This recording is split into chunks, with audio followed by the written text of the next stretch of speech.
It's unclear when Western duel scenes became popular in any movie or TV series. If I had to guess, it's probably when Westerns became popular. Many Westerns in the 60s have tons of gun duels, and a lot of them, for the most part, are extremely satisfying. I love Western duels. I think they can be exciting and a great conclusion to a great Western, but I believe these have to be executed well in order to feel like something was achieved. There has to be build-up. Tension needs to be in position in order for the final duel scene to feel earned. For me, the final duel scene can either make or break a Western film. Someone who was known for creating great Western duels was Sergio Leone, an Italian filmmaker who directed and helped create one of the best trilogies to grace God's green earth. Now, it's no secret that these films are good, but there's one final duel scene that doesn't get enough credit. And that's the final duel scene in Sergio Leone's For a Few Dollars More. In this movie, we open it with Colonel Mortimer, played by Lee Van Cleef, who has taken up bounty hunting after his time in the military.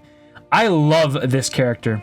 I think many people forget that he's also the lead in this movie. Often outshined by his co-lead, Clint Eastwood, Lee Van Cleef is phenomenal. Don't get me wrong, I love Clint Eastwood, but I think Lee Van Cleef deserves more credit for his performance. Another person that doesn't get enough credit for his performance is Gian Maria Volante's Indio. In a time right now where it seems like every villain nowadays don't even feel like villains, it seems that every movie bad guy has to have a reason for doing evil things. Indio is just batshit psychotic. He feels like an actual menace. I mean, he kills his cellmate practically for no reason. Throughout the movie, we see him kill, murder, and rape. We want to see this motherfucker 6 feet under. Indio has a pocket watch that plays chimes. He usually uses these chimes to give him an advantage in duels. Indio doesn't care about his gang either, oftentimes killing them and ordering them to kill each other. We see Indio cheat and weasel his way out of situations and just adds more fuel to the fire. Mortimer and Indio both have the same golden pocket watch that plays the same chimes. Why do these two have the same watch?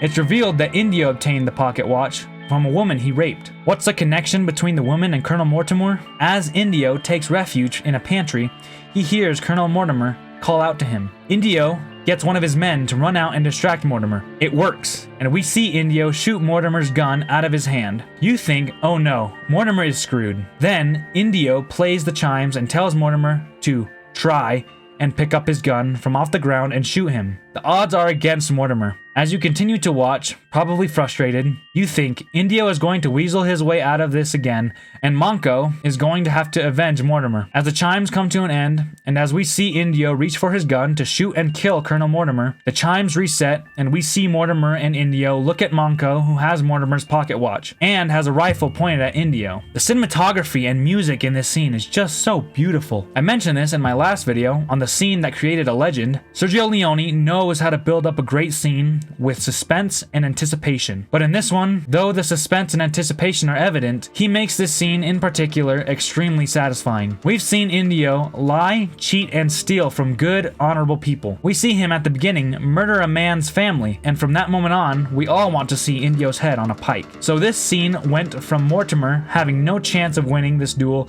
to completely turning the tables, and Indio having no escape is just so extremely satisfying. As the chimes slowly come to an end, we watch Colonel Mortimer get justice for his sister. That Mortimer would tell Monko when he grabs the other golden pocket watch from the deceased Indio. From beginning to end, this final duel scene is highly underrated. You can feel the emotion of each character. The editing of close-up shots combined with the beautiful cinematography and music makes this scene not only underrated, but one of the best conclusions to a movie I have ever experienced. The Good, the Bad, and the Ugly's final duel scene is great, and my number one, but For a Few Dollars More might just be my second. This scene doesn't need any forced exposition to why the two men are having this gunfight. The explanation is all in this one scene, and I believe this might be one of the greatest finales to a movie ever in the history of cinema.